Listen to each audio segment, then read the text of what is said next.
Connecting Central Texas. This is 25 News. Today, 25 News is investigating the housing shortage. It's a story we've been researching and learning just how big this problem really is, especially for Central Texans.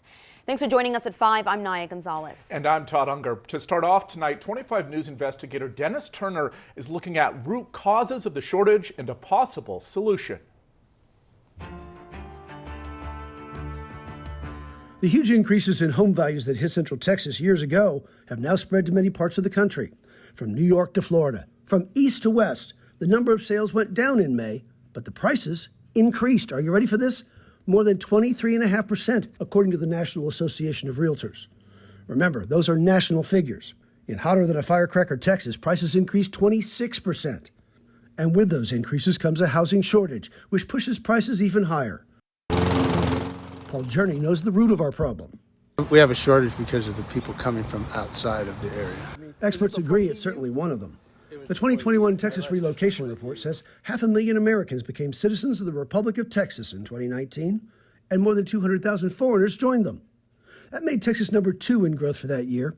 This year, things got better, if you can call it that, as the Census Bureau ranked Texas number 3, behind Utah and Idaho. The Relocation Report reveals much of our growth comes from as far away as California, Florida, and Illinois. Illinois and California, experts say, tend to have more people with money looking for a better deal, creating what Journey calls the heart of the problem. Most new Texans have more money than those of us already here. But for the people to afford the types of housing that people are paying for that are coming from outside, there wouldn't be affordability problem for the people who grew up in the area, especially retired people. What to do about it? Well, we could build more, but the high cost of building materials makes that a tough choice. But what about buildings we already have? I have a client that's looking into the idea of converting a vacant office property. It may not quite have the legs of the condo conversion craze that began in the late 1970s, but it's something to consider. It's a significant property, over 100,000 square feet, a large campus environment. So they're looking actively at how that could convert, trying to make the numbers work. And it is completely because of the high spike demand in apartment leasing. Because rents, too, have begun inching higher. Texas caught on to this trend a long time ago. In fact, in both Central Texas and the Brazos Valley, you'll find a lot of warehouses and retail space turned into residential property.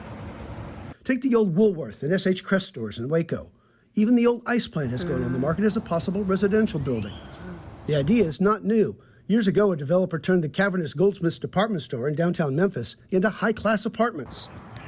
But Journey points out only New York can support the kind of rents to pay the note on an office building built to make its investors almost 8% a year, while residential properties barely make 5%, according to Jasper Insights. As for home prices, he calls charging what the traffic will bear the American way. I have no problem with people paying more and more and more. I mean, if people want to sell, I mean, it's people's rights to sell it for whatever they can get for.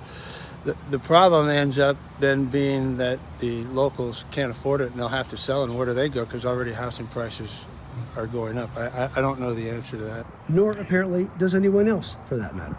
Dennis Turner, 25 News.